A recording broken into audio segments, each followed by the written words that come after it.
Good afternoon, everyone. I'm William Scott. I'm going to be chairing this afternoon session in the iGaming Next show. The first panel is a very interesting topic, which we've seen every single article we get nowadays. Every day we get articles on Finland and what's happening in Finland, some major changes for a former monopoly market. And we've got a panel who's going to hopefully take us through and educate us on what may or may not happen and when it's going to happen. The moderator is Antti from Legal Game Attorneys, and I welcome the panel onto the stage. Give them a round of applause.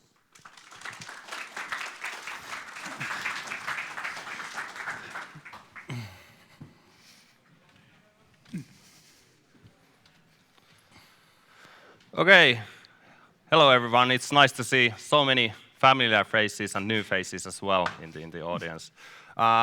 Just a brief introduction, as he already mentioned, I'm Antti, I work for Legal Gaming. I'm here with Jaakko. Jaakko is the managing director of Finnplay. Then there's Mikko. Mikko is the senior affiliate manager at Quiff. And we have Jan in the other end of the row. He is the product manager at Veikkaus. Chief Product Officer. Yes. Sorry almost, for my... Almost correct. Yeah. I already lost my notes, so but we will manage. Yeah. Finland. Just to provide a brief introduction.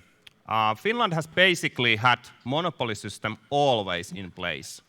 And we haven't, in Finland, there hasn't been really even a serious discussion regarding whether we should consider alternatives for the monopoly system, at least until last fall. Finns gamble a lot, and quite a few of Finns learn to gamble at really early ages. I believe I gambled first time when I was 8, but that's a different story. Let's not go there. Last fall, it has been interpreted that Veikkaus, the state-owned monopoly operator, they started the discussion. And after that, it was quite amazing how fast the snowball effect was, how fast things started to develop from that point on. The media's tone changed. It became more and more positive towards the chains and foreign operators as well. The politicians, I was extremely amazed how soon the politicians found a consensus that the change is necessary and it has to happen. The current status quo is not something that can be maintained for much longer. So basically between last Christmas and New Year's, there was already widespread political consensus on the direction in which Finland must head. Something has to be done, and rather soon, and moving to a partial licensing system was strongly in the discussion as a most viable option. On January 5th this year, a preliminary study on the alternatives for the status quo was launched. The results were published on April 17th, just after the parliamentary elections of 2nd of April. In the parliamentary elections, the National Coalition Party, which is known to be the most pro-business party, so to say, they won the elections. But now in Finland we have a multi-party system, and typically the biggest parties only get between 20 and 30% of the votes. So the biggest party has to find a coalition with other parties. So the governmental negotiations started pretty soon after the elections. Now only last Thursday, the governmental negotiations were concluded. Last Friday, so just a few days ago, the governmental program was published. We will return to that topic as well a bit later.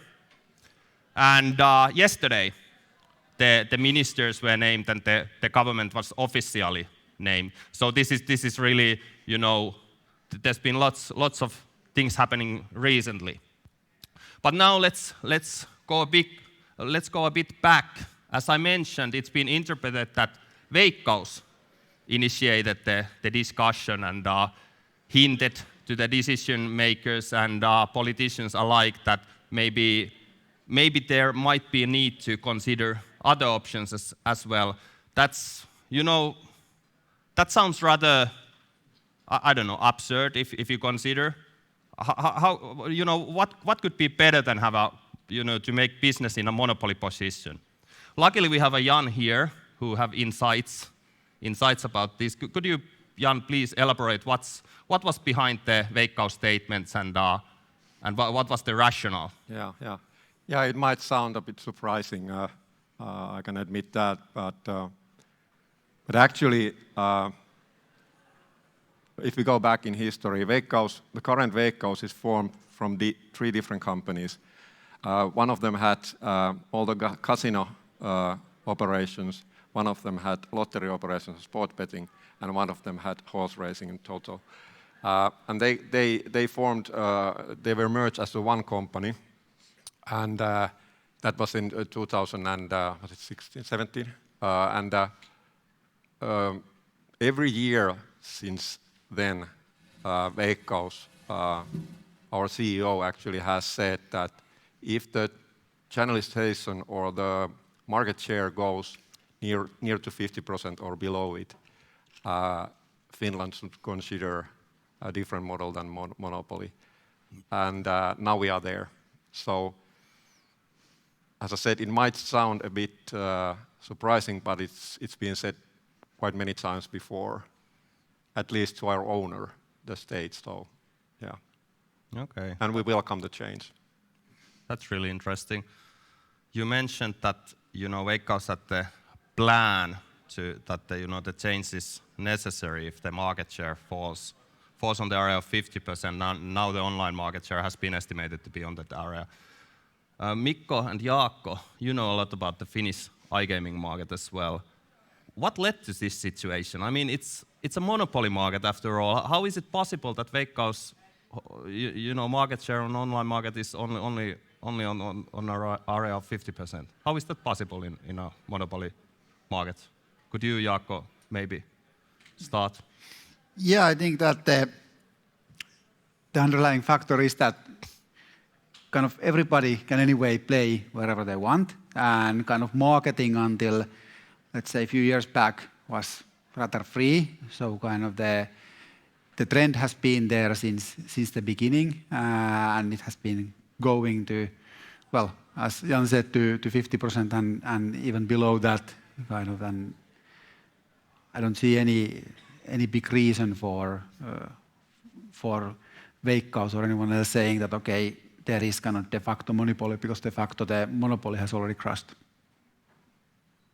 Do you have anything to add, Mikko? Well, yes, like Veikkaus has had a monopoly in Finland for ages, but in practice, how I would see it, as they had a monopoly only to advertise domestically.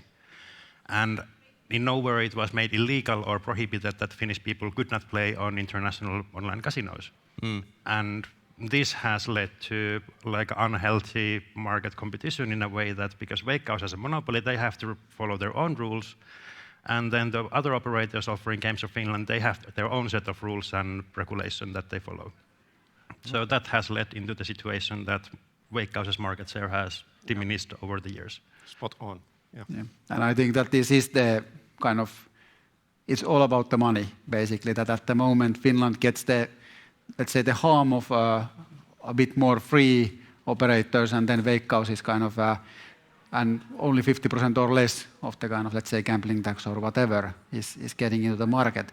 So we are kind of losing, and those who follow Finnish politics know that kind of our previous elections few months ago were all about saving governmental money, and now kind of that's, this is kind of clearly seen an area that kind of we are paying the price but not getting the benefits. So. Okay, makes perfect sense. Moving on. As mentioned, the government's program, it was published last Friday, so only a few days ago. It also included something regarding, gambling policy and gambling in general. What's the importance of the government's program in general, and what are your key findings regarding the remarks in regard of gambling? Maybe Mikko, would you start? Well, like what was said or mentioned in the government program regards going for the license, it was basically them just admitting that the current regulation and going with the payment blocks and such is not a viable option to actually improve the channelization of gambling in Finland. Jan, do you have something to add? Yeah. Well, first of all, I think the schedule is quite ambitious. Like I said, we welcome the change, but the schedule is quite ambitious, and I think they are. Could you please elaborate? Yeah, I can come up with two different things that may prolong it. Maybe you guys can add something, but one of them is, of course, the monitoring system that will be built. They suggested some kind of a centralized monitoring system or gaming limit system. That's one thing that can actually prolong it. And then also the other one is the gaming limits framework that can prolong also because at least in the preliminary study there were lots of references to existing model, and if we start from there and try to end up somewhere at least in the middle, there's lots of discussions ahead. So can you elaborate a bit what was actually said about the schedule? Yes, you mean 1st of January 26. Yeah. So preparations of a new law takes something like 28 months. So there's not too much room there. Jaakko, I'm sure you have something. Yeah, I think that the thing here is that it's said that it's by the latest 26, and that's kind of a, let's say, bold statement in the governmental program.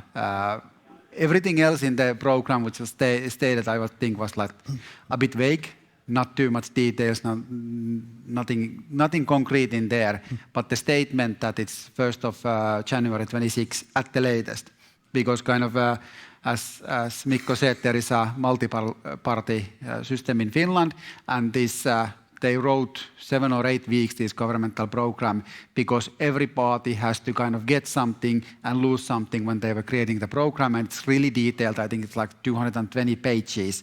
One page of those 220 is for the gambling. So that tells how detailed the program is. And of course, when they have created that, everybody has lost and gained something. So now if they change anything, it will basically kind of tear down the whole program. So of course, they cannot change that deadline, which has been kind of, let's say, promised to some party in the government, and it has been kind of their target. So that's, I think, I don't think that the governmental program has too much other stuff, but the date and the statement that it's at the latest is the key in here. Yeah. No more surprises than that. Yeah. Okay, so we all agree that the statement regarding the date is the main thing, main importance of the government's program. It also mentioned the verticals. What do you think about them? Including digital casino games and digital sports betting on the licensing system. Was that expected, or was there any surprises in that regard? At least for us, it was very, very much expected. Yep. Yeah. My question would be that to which category would poker fall in the future? Online poker, you mean? Yeah. Well, it's in the casino. Yeah. But obviously, as Jaakko, you mentioned, there's only one page about gambling in the government's program, and most of it wasn't too detailed. Yeah. So we shall see. But moving on, as mentioned, preliminary study on the alternatives for the status quo. The results were published on 17th of April. So just after the parliamentary elections. What was the importance of the preliminary study in general, and maybe what's the most important things that are included in the preliminary study from your perspective? Maybe Jaakko, you could start. Yeah, I think that the kind of why it was done was that after Veikkaus came out, so to say, in kind of second part of last year, that okay, we are for the licensing model, kind of, as you said, rather quickly after that one, all the parties agreed that, yeah, we are for the licensing model, but then they needed something practical for the governmental program because there wasn't that much information, let's say, outside or kind of in the parties, what does it actually mean? So they needed some ammunition or whatever for the governmental program, and they formed this study group to provide that one. So I think that the main purpose of the study group was just going to kind of create framework for parties to work on, and now kind of as the governmental program has been formed, that will be archived somewhere in the governmental buildings. But anyway, kind of it was a good starting point, and kind of at least I felt that it's actually went rather far on favoring the licensing model. Of course, kind of there was the Veikkaus outcome kind of coming out was there on the behind, but still it was basically saying that the current model doesn't work. There is two options, either go to licensing model or the Norwegian model. And then kind of officially it didn't say anything to favor either of, but then in reality, if you read, there was like 20 pages of the licensing model and half a page of the Norwegian model. So from that point of view, it was clear that what was kind of what they actually looked and cared about in the study. Yeah. Jan, do you have something to add? Yeah, about the contents of the study. I think it leaves a lot of room for further discussions. Very good that it was done, because then without it even being done, we wouldn't be here. But you can see one sort of like repeating phenomena in it, and it's that whenever we are talking about gambling in a society, it's very fragmented, and in this study also, there are isolated areas that doesn't really talk together. For instance, it says that if there would be a license model, it should be capable of channelizing the gaming of Finnish people inside the license model. So we need to enable that if we go that road. Then again, it had sentences that we should basically copy-paste the existing gaming limits and regulation of the national operator in monopoly. So we need to continue discussions and walk quite a long way to actually find a sweet spot, because if you pull one leverage, you need to pull another one also, and maybe a third one. It's if you only talk about marketing and restricting the marketing, then you need to also consider the taxation. You need to consider the controlling mechanisms. Then if you talk about gaming limits, same thing. You cannot isolate one part from the others. And I think that is the problem in the discussions many times, that some people, certain things are very important for them, but we should find the sweet spot. You cannot have everything, basically. So what do you, Mikko, what are your insights? Was the preliminary study report, was it balanced in that sense? Jan just mentioned that you have to consider basically the whole picture. And it felt a bit balanced, like in the sense that it was looking into the both sides of pursuing to enforce the monopoly or going with the license. But as Jaakko said, it seemed to be a bit in favor of actually going for the license. Oh, sorry. Sorry, now I got lost of. What do you think about the? I think Jan mentioned quite a few things that generally the the preliminary study maybe failed to see the big picture. What's your view on this in regarding of the licensing system? You know, the big picture between limitations and you know, being providing a good market for the operators as well. There was like some mentions about bet limits and autoplay limits and such, and I don't believe those would be good choices in the sense when the license would actually go live. Because this would be things that would limit the user's experience how they play. And they've been very commonly adapted, or they're used to for one way of playing now. So if you try to start limiting a lot now how they experience the playing, I believe that would lead some of the users trying to find operators then from outside of the licensing system. Okay. Jaakko, do you have anything to add after? No. No, not really. Okay, Yeah. okay, moving on. Responsible gambling. There was lots about responsible gambling in the preliminary study, and it's been, well, it's generally quite hot potato in the iGaming world, and it's been discussed a lot in Finland, and it's actually extremely important for Veikkaus as well, and it's been in one of the main area of importance in the past few years, as I've understood. Jan, what do you reckon? You know, that there were lots of recommendations regarding responsible gambling in the preliminary study group. What are the ones you would like to see in the new system? And further, what's the current discussion environment in Finland in regards of responsible gambling in general? Yeah.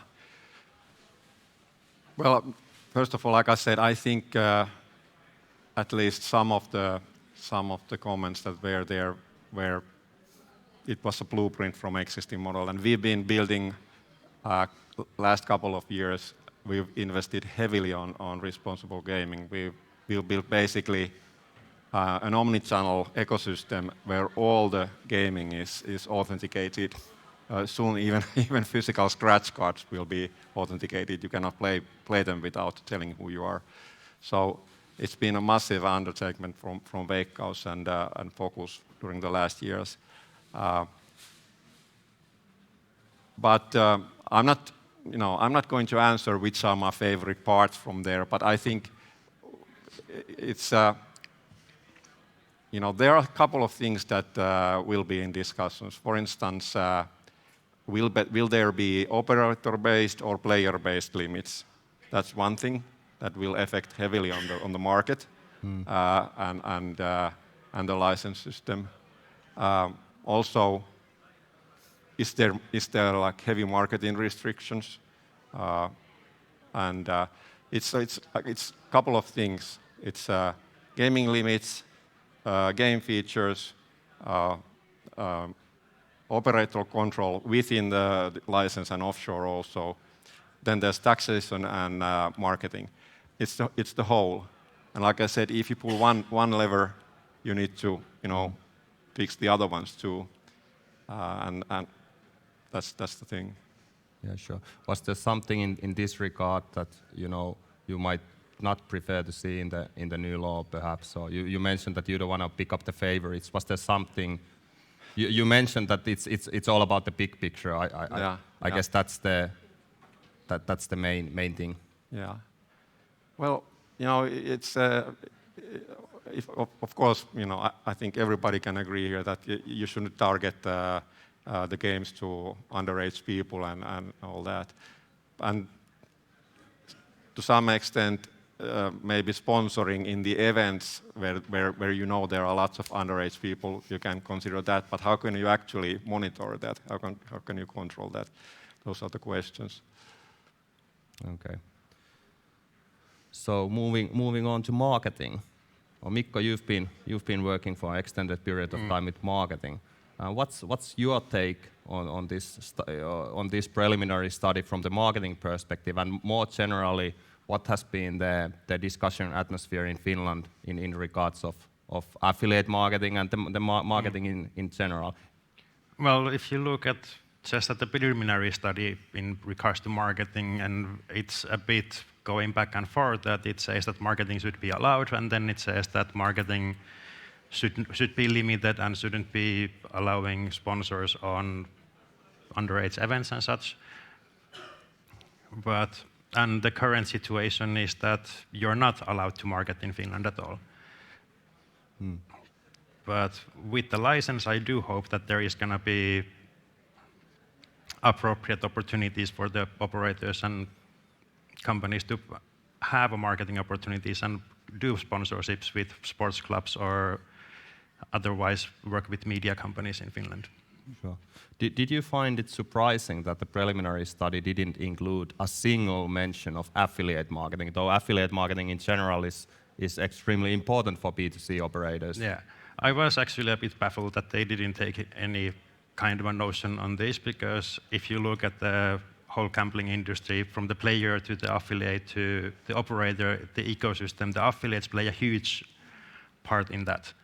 And in the sense of also like responsible marketing and all this would also fall into the hands of affiliates as a duty of care towards the users. Sure. Do you have any theories why there was no mention?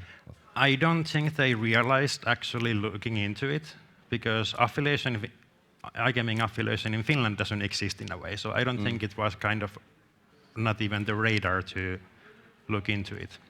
Okay. Jaakko, do you have anything regarding responsible gambling or marketing? Yeah, I think I have few things kind of, I don't know how many in the audience listened to the keynote or starting the conference today, but there was few things which were stated and kind of that which should also be, let's say, taken into account when Finnish model is planned. That first of all, regulation should be kind of, in quite a few places, regulation is aiming for, let's say, targeting kind of towards the operators, but it should be kind of make the business so that you can run the business, because otherwise the business will run to the gray or black zone, because they will always be there.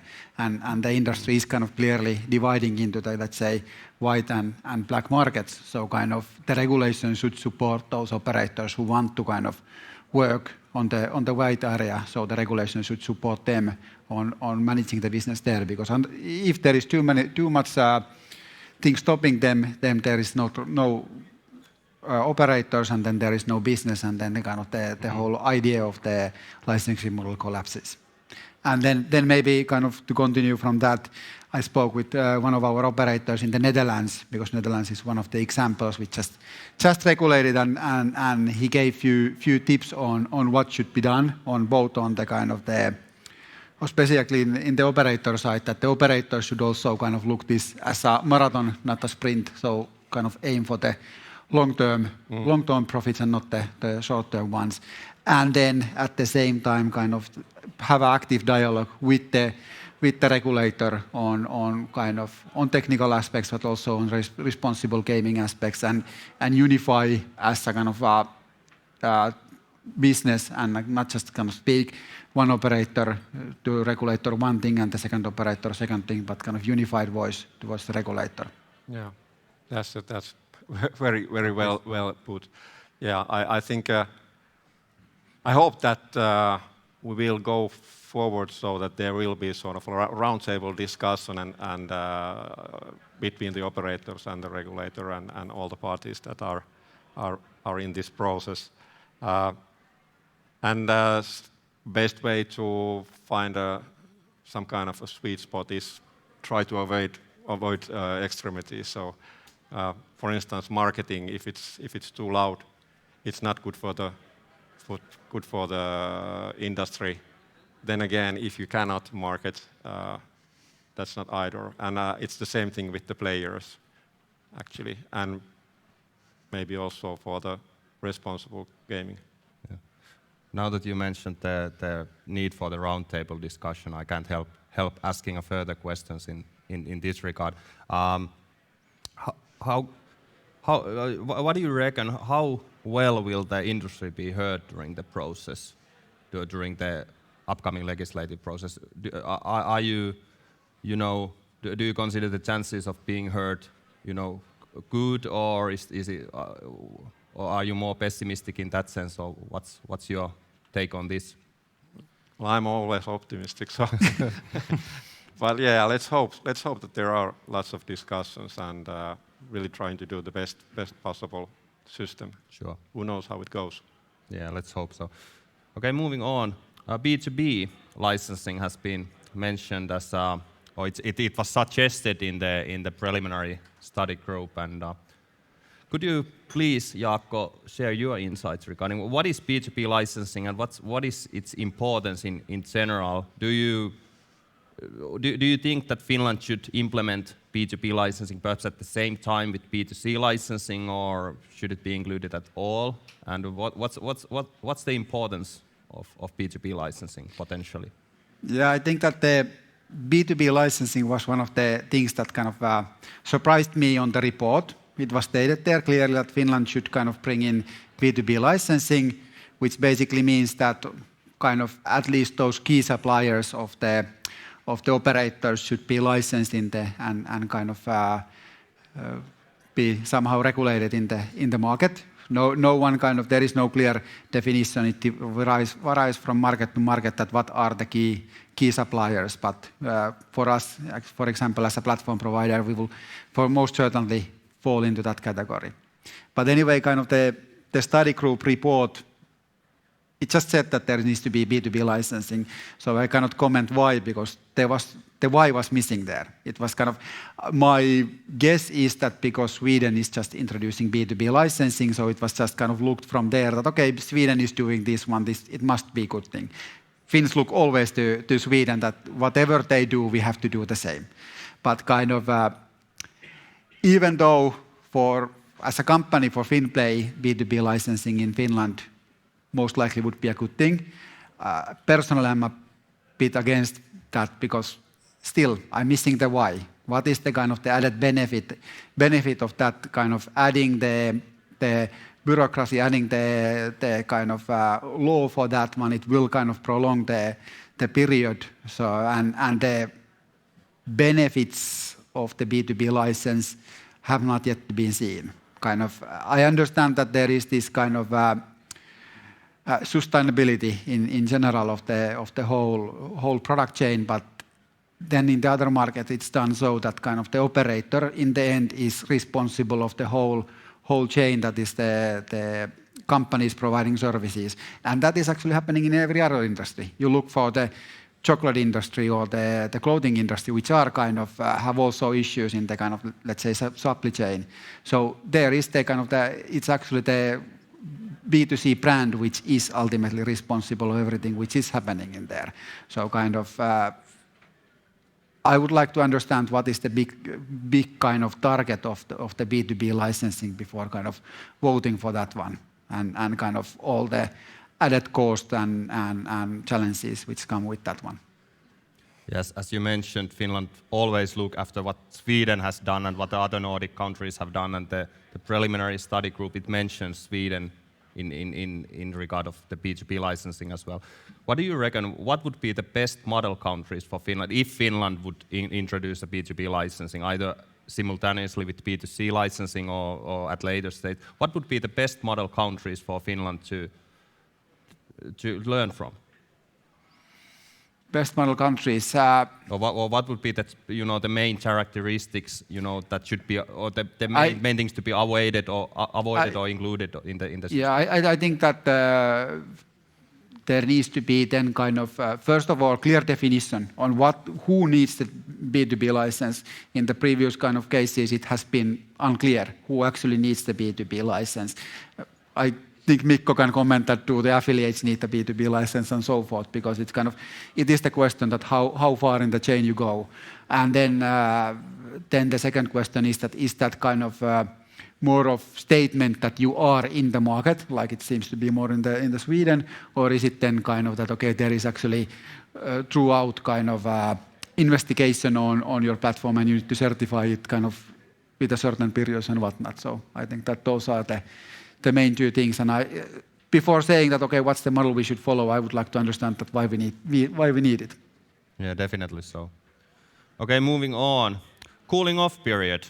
That's always something that caught the audience's attention. It was suggested it was strongly suggested in the study group that cooling off period will be included in in the system.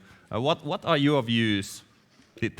These questions are for all of you panelists. What are your views in this regard? Would it be a good or bad thing, perhaps? And how would it affect player behavior and the whole business? Jan, maybe you could start this time. Do you have anything in this regard? Yeah. It's a complicated issue. Sure. Yeah. To some extent, it could benefit Veikkaus, I would say. But then again, having it could prolong the process. And there are also, as you know, many legal sort of like things to sort out if it's even doable in Finland. But yeah. Mikko, what about you? What are your views regarding the cooling off, Well, the discussion around the cooling off period in this? Well, I understand like the regulator's point of view, perhaps to propose it, but I don't see it benefiting the industry. I don't see it benefiting the players, and I don't see it benefiting the affiliates either. Like the players, while the operators have to be on the cool off, they're not going to be. And we have a proven case that Veikkaus is losing the players, so where are these players going to go back then? They have to go and play at maybe less safe online casinos. So the player safety would decrease for the period. And also the operators, because they then can't operate in Finland, they might have to reduce their staff, which would lead to some people being unemployed, or the affiliates might have a struggle because they don't have partners to work towards Finland anymore. And some affiliate companies might see it as a really big risk for them if they don't have a huge player pool of RevShare players and they've only been doing more with CPA deals. So their revenue stream is going to have a huge impact as well. Jaakko, any views in this regard? Yeah, I think that first of all, I doubt that in the long run it would benefit even Veikkaus. Kind of, it would change the market in the beginning maybe, so that the Veikkaus in the long run would be kind of hurting from that. But then kind of I can only say that Finland will never have a cool-off period. I dare to say that one because as there is this legal worries and as everybody who has followed Finnish market, we're not able to put a payment block on the withdrawals because of our constitutional committee. Yeah. And kind of in Finland, the law, doing laws is so kind of, let's say, ridiculous that if there is any issue with the law, it will not pass. And if this kind of is with the cool-off period, it will not pass the constitutional committee, and then in the end, it will not kind of be part of the law. And as Jan said, the timetable even is challenging, and if you try to add anything for the cool-off period, it will not fly. Okay, great. Now let's look in the future. Let's pretend that the licensing system is already here, and we know all the facts and so forth. So how do you see that the Finnish iGaming market will look once the licensing system is in place? Will it grow? Will it decrease? How it will affect on players? What are the business expectations? What are your views in this regard? Maybe Mikko, if you start this time. Okay. So when the license would be live, there is a lot of questions, like in the sense what kind of limitations there is going to be. Is there going to be a centralized limits for the users or per operator? And I do believe, honestly, that it will increase the value of the Finnish market, but it also depends in the sense that if there is very heavy limitations on the users individually, and they have no way of increasing their own individual limits, and that might then lead to the situation that some high-value players with big income might end up playing on outside of the system because of that. Definitely. Jaakko, what are your views? I think that the one thing is that for the first time then we will know actually the size of the Finnish iGaming market, because at the moment there is kind of there is understanding, there is hard facts on what's Veikkaus share, but no one knows what is kind of outside Veikkaus. There is kind of speculation which varies, I think, from 50 million to 600 million or whatever. So it's kind of huge variation, and when there is regulation, we will know actually what's the kind of we have. Of course, there will always be black market operators at that stage as well, but we will have a much better view what is actually the size of the market. I believe that there will be kind of a lot of operators. It will be seen kind of in the, let's say, street view in Finland and the sporting events and whatnot. And I think that the player protection will also be improved because then kind of everybody who is operating in Finland would be under the kind of surveillance of the consumer kind of officers and whatnot. So in the long run, it would be making the market a lot healthier.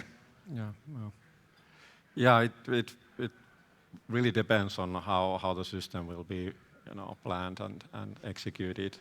Like I mentioned, those leverages that there are limits, game features, control mechanisms, marketing, taxation, the whole thing.